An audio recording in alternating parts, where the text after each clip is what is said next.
채널 BTV.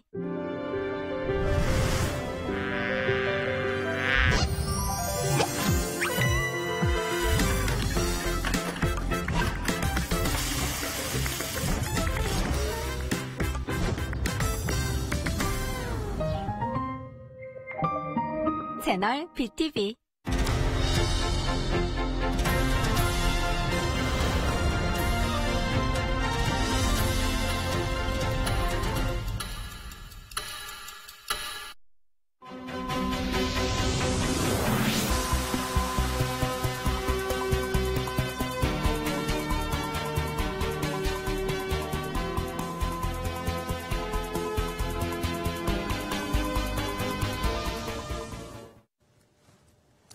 시청자 여러분 안녕하십니까? BTV 경기뉴스 시작합니다. 지난 5일과 6일 수원과 화성시에서 이틀 연속 여성의 시신이 발견됐습니다. 잇따라 여성들이 숨진 채 발견되자 지역사회 불안이 커지고 있는데요. 경찰은 모든 가능성을 열어두고 수사에 착수했습니다. 이재우 기자의 보도입니다. 화성시 봉담읍에 있는 수원대학교 내 연못. 지난 5일 물속에서 머리카락 등 사람의 형체가 나타났습니다.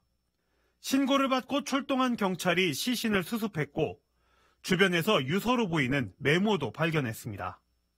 50대 여성으로 추정되는 시신은 부패가 진행되지 않았고 외상 흔적 등의 범죄 혐의점도 없었던 것으로 알려졌습니다.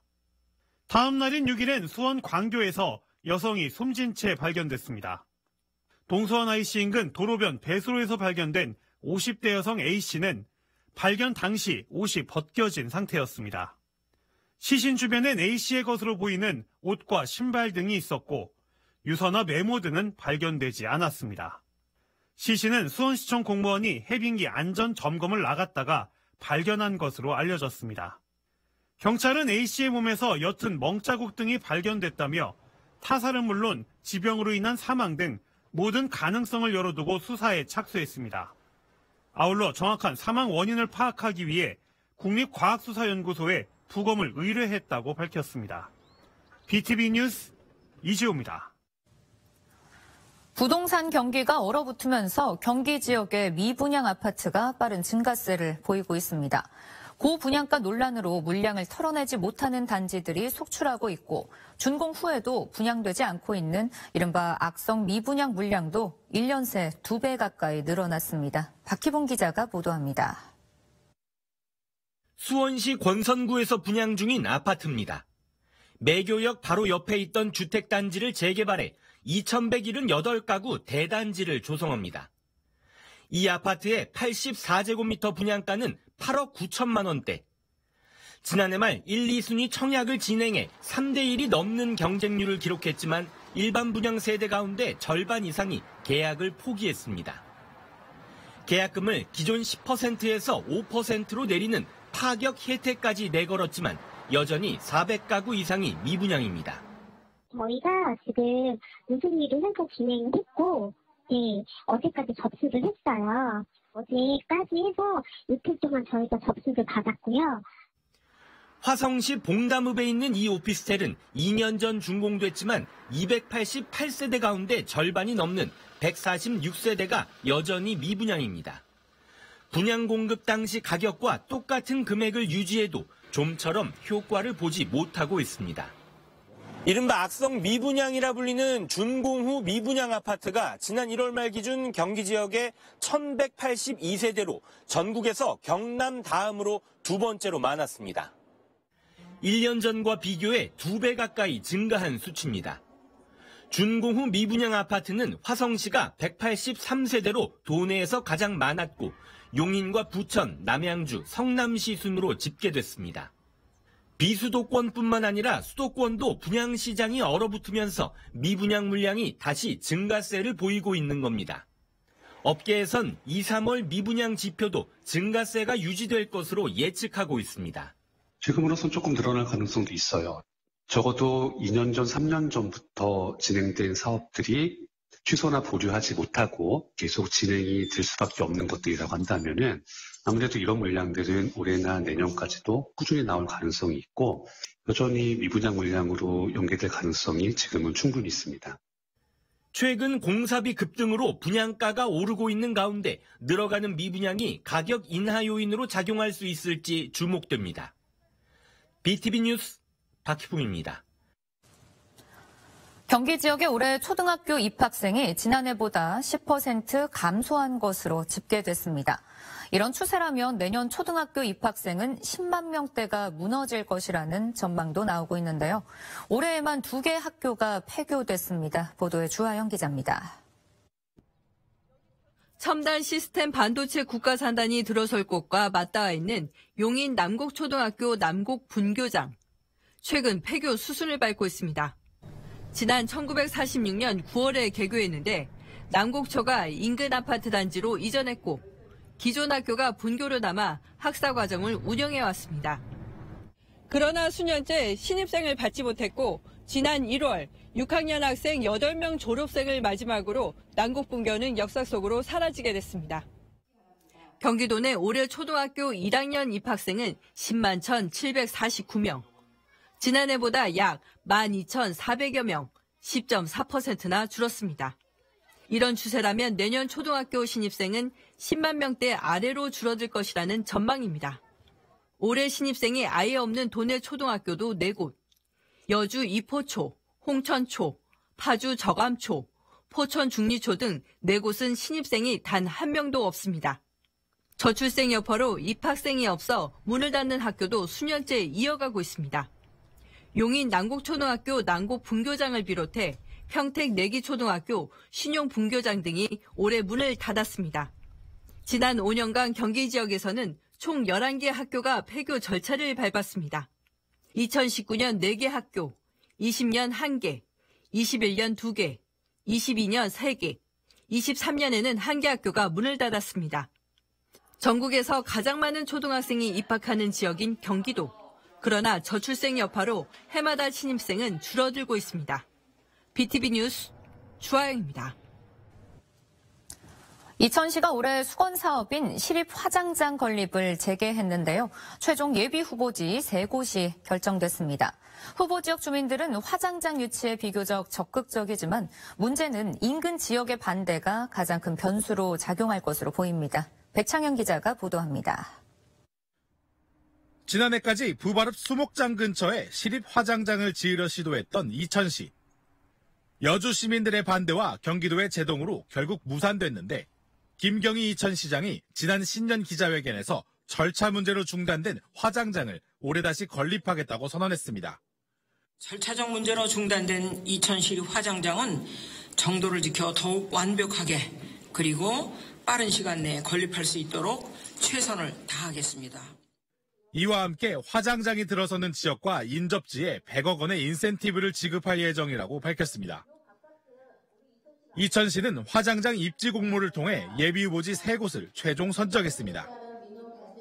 선정된 곳은 대월면 구시리와 도리리, 율면 월포리입니다. 대월면 구시리 예비후보지는 구시리 60-6번지 인근, 도리리 예비후보지는 도리리 492-39번지로 두 곳 사이의 거리는 2.5km 정도입니다.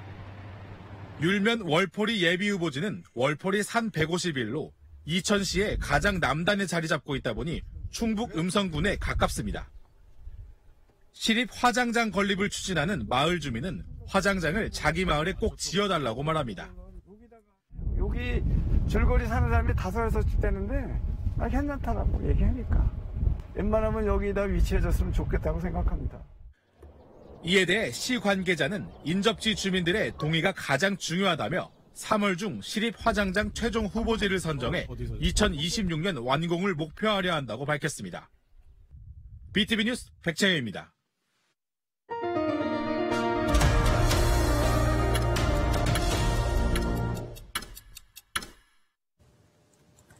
총선이 한 달 앞으로 다가오면서 국민의힘 지도부가 경기 남부 표심 공략에 나섰습니다. 한동훈 국민의힘 비대위원장은 수원을 찾아 이번 총선에서 상징적인 곳이라며 반도체와 교통 관련 공약을 밝혔습니다. 김효승 기자가 보도합니다. 한동훈 위원장이 수원을 찾았습니다. 1월 31일 이후 한 달여 만에 다시 방문해 예비후보 지원 요새에 나선 겁니다.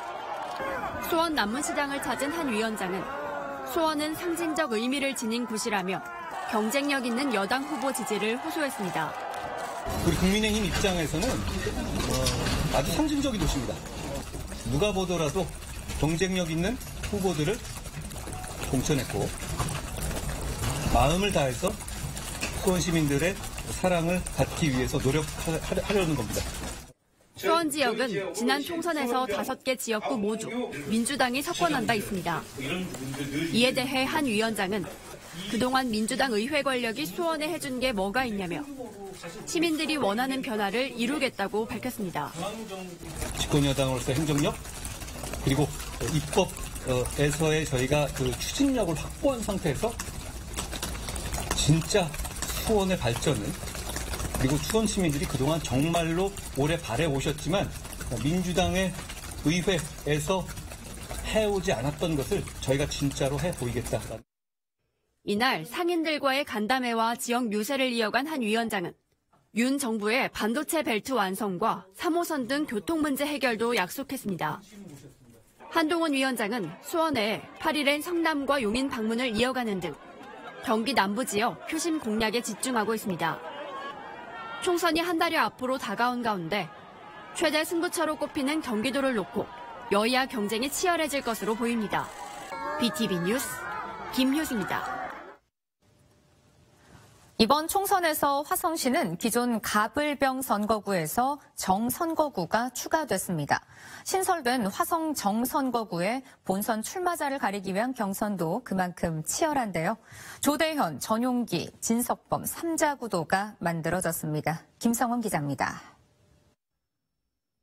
선거구 획정으로 새로 추가된 화성시 정선거구. 동탄 1신도시를 중심으로 두고 있는 이곳에 민주당은 3명의 후보가 경선을 치르고 있습니다. 국무총리 비서실 민정실장과 대통령 비서실 행정관을 역임한 조대현 예비후보는 중앙정치 경험을 바탕으로 동탄 발전을 견인하겠다는 포부입니다. 오랜 민원인 솔빛나루역 유치와 동인선 급행전철 메타역 정차, 동탄 복합체육센터 건립 등을 공약으로 내걸었습니다. 특히 경제 전문가임을 내세우며 어느 후보보다 동탄의 경제를 살리는데 자신이 있다고 밝혔습니다. 공공 분야와 민간 분야에 두루 다양한 경험을 가지고 있다는 것입니다. 민정실장으로서 재직하면서 소상공인들과 자영업자들과 많은 대화를 나눴고 그들과 함께 코로나를 극복했습니다. 전 누구보다도 경제에 강한 정치인이라고 자부하고 있습니다. 경제는 조대현이 제일 잘할 수 있습니다. 민주당 전국청년위원장과 현재 비례대표 국회의원으로 활동하고 있는 전용기 예비후보는 91년생으로 젊음과 강력한 추진력을 강조하고 있습니다. 3명의 예비후보 가운데 유일한 현역 의원이라는 강점을 내세우며 국회와 지역에서 해야 할 일을 정확하게 아는 인물이라고 자평하고 있습니다. 동탄은 전철과 택시 등 교통 문제 해결이 가장 시급하다며 전반적으로 교통체계를 재정비하겠다고 약속했습니다. 지금 솔빛나루역부터 시작해서 메타역, 주요 교통들이 들어와야 이 도시의 발전들이 이루어질 수 있을 것이라고 보는데 그렇지 못한 부분 먼저 첫 번째로 해소해야 된다고 생각을 하고요. 택시 문제도 저는 적극적으로 풀어야 된다고 생각을 합니다. 그다음에 광역버스, 그러니까 전반적인 교통 체계를 다시 한번 재정비하고 경기복지재단 대표이사로 활동했고 현재 민주당 당대표 특보를 맡고 있는 진석범 예비후보는 민생 전문가임을 강조하고 있습니다. 동탄에서 장기간 활동한 경험을 바탕으로 현안과 과제를 누구보다 많이 인지하고 있다는 점을 강점으로 내세웠습니다. 대표 정책으로 반려동물을 기르는 가정이 경제적으로 어려움을 겪지 않도록 공공서비스 체계를 확충해 나가겠다고 약속했습니다. 그 반려동물 관련해서 인구가 상당히 많은데요. 이제 반려동물 관련한 또 공공 의료 체계가 없습니다. 그래서 그 비용이 상당히 많이 들어가잖아요. 키우는 데 있어서. 그래서 좀 여유가 있는 분들은 이런 공공 의료 체계 안에서 본인들이 건강보험처럼 이런 것들을 좀 만들어내야 될 것 같고요. 새로운 선거구에서 본 후보 자리를 두고 치열한 경쟁을 펼치고 있는 3명의 예비 후보. 한편 민주당은 화성정 지역구의 3자 경선을 오는 10일과 11일 이틀 동안 진행한 후 최종 결과를 발표할 예정입니다. BTV 뉴스 김성훈입니다. 화성-을 선거구에 국민의힘은 영입인재 한정민 삼성전자 연구원을 전략 공천했습니다. 한정민 예비후보는 자신이 반도체 산업의 경쟁력 강화를 위한 적임자임을 내세우고 있는데요. 반도체 기업 지원과 함께 산업 스파이에 관한 법률 개정을 공약하고 있습니다. 보도에 김성원 기자입니다. 국민의힘이 화성을 선거구에 필승을 다짐하며 전략 공천한 영입인재 한정민 예비후보. 올해 39살의 한 예비후보는 고려대학교 신소재공학과 석사과정을 거쳐 삼성전자 연구원으로 근무한 경력이 있습니다. 삼성전자에선 노사협의회 지역구 위원으로 활동하고 한국과학기술연구원에서도 연구원으로 근무한 바 있습니다. 한 예비후보는 반도체 산업의 전문가임을 강조하며 국내 반도체 산업의 경쟁력 강화를 책임질 적임자라고 자평했습니다. 학생 시절에 반도체를 공부하고 연구하면서 이것이 산업의 쌀로서 국가 경쟁력을 결정할 것이라는 믿음이 있었습니다. 그리고 이에 헌신하겠다는 목표를 세웠었고요. 현재는 우리나라의 반도체 산업이 경쟁 우위를 가지고 있지만 점점 그 우위를 잃어갈 수도 있다는 위기감을 가지고 있습니다. 그래서 기업의 역할만으로는 이를 극복하기 어렵다는 판단을 하였습니다. 용인과 오산 등 주변 도시의 여당 시장들과 소통해 분당선 동탄 연장을 이끌고 서울행 광역버스를 대폭 늘리겠다고 약속했습니다. 또 동탄 학교 과밀 문제 해결을 위해 관련 제도를 개선하고 화성오산 교육청의 분리로 교육의 질을 높이겠다고 공약했습니다. 여당의 사람으로서 오산시장, 용인시장과 훨씬 소통이 잘 된다고 생각하거든요. 그런 부분에서 분당선을 동탄으로 가져오는 것이 중요하다고 생각하고요. 동탄 부발선 또한 추진하고자 합니다. 동탄 키즈들의 교육을 세세히 챙기기가 어려운 상황이에요. 저는 그래서 일단은 오산, 화성, 오산 교육지원청을 분리해서 화성 교육지원청을 만들고자 하고요.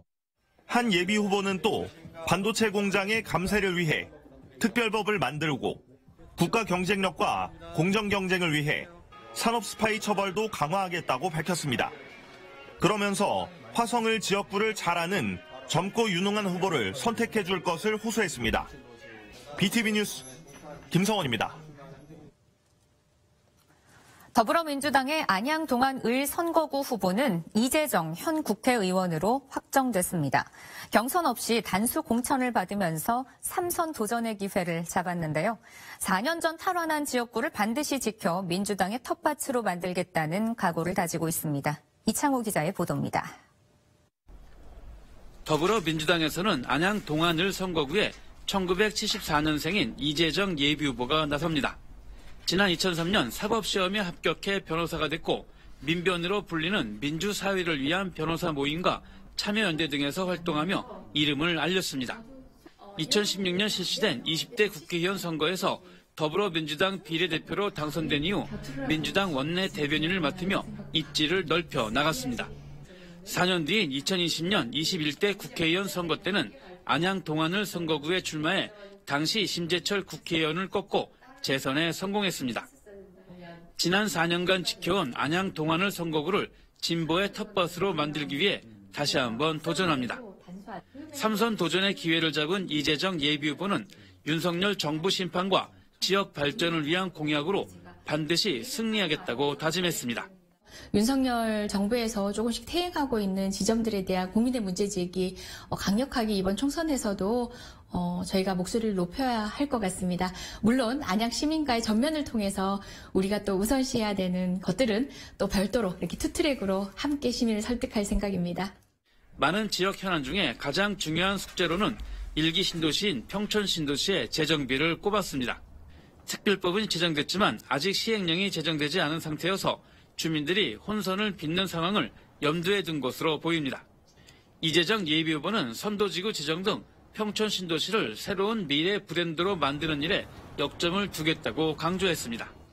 시행령 확정되자마자 어쨌든 간에 선도지구로 지정될 수 있도록 특히 그 가운데서는 자치단체 역할이 크거든요. 더불어민주당의 우리 경기도지사 그리고 또 안양시장님과 함께 안양 시민의 최선의 이익을 위해서 새로운 보금자리 그리고 안양시의 버전 2 새로운 미래 브랜드를 만드는 일에 가장 역점을 두고 싶습니다.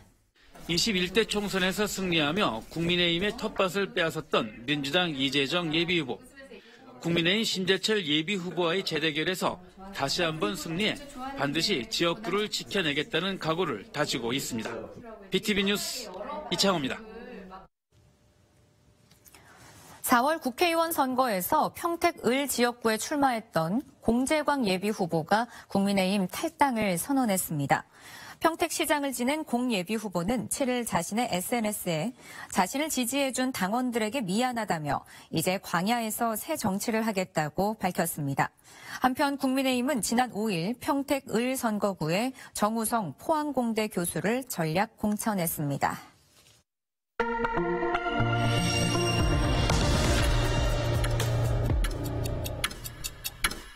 안녕하십니까. 국민의힘 예비후보 심재철입니다. 지난 4년간 멈춰섰던 안양 발전의 시계를 다시 뛰게 하겠습니다. 저는 일기 신도시 특별법에 기초할 수 있는 아파트 리모델링법을 위반했고 호계역을 신설하는 등 인동선을 성공시켰습니다. 이제 지역의 수건인 안양 교도소의 완전 이전을 성사시키겠습니다. 큰 일은 큰 일꾼만이 해낼 수 있습니다. 이제껏 윤석열 정권의 무능, 폭정에 침묵하다가 갑자기 나타나서 선거철에만 투사인 양 국민을 속이는 정치인이 있습니다. 더불어민주당의 아주 못된 정치, 낡은 정치, 기득권 정치를 타파하기 위해서 양문석이 나섰습니다. 심판해 주십시오.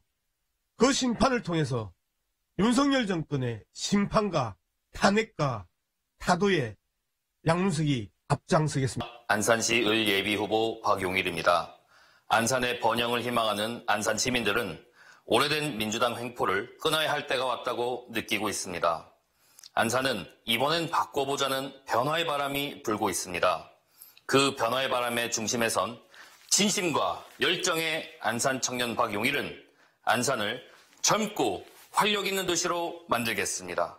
더 위대한 안산, 더 행복한 안산. 감사합니다. 존경하는 안산 시민 여러분, 국민의힘 안산병 국회의원 후보 김명현입니다.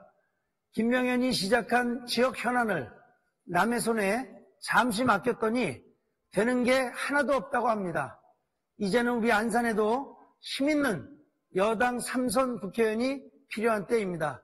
안산에서 일하고 교육하고 쇼핑도 하는 신안산 시대를 반드시 만들겠습니다. 날씨 정보 살펴보겠습니다. 밤사이 찬 공기가 유입되면서 오늘 아침 막바지 꽃샘추위가 찾아왔습니다. 수원의 아침 기온도 영하권에서 시작해 한낮에도 6도로 크게 오르진 못하겠습니다. 내일 아침까지 바람도 강하게 불면서 체감 온도는 더 내려가겠습니다. 자세한 지역별 한낮 기온을 살펴보면 수원, 화성, 안양, 오산, 평택이 6도, 용인이 5도, 안산과 안성이 7도로 예상됩니다. 이번 꽃샘추위는 휴일 낮부터 점차 누그러지겠습니다. 주말 동안 대체로 맑은 하늘이 함께하겠지만 다음 주 초반에는 전국에 비나 눈이 내릴 전망입니다. 이상으로 BTV 경기 뉴스 마칩니다. 시청해주신 여러분 고맙습니다.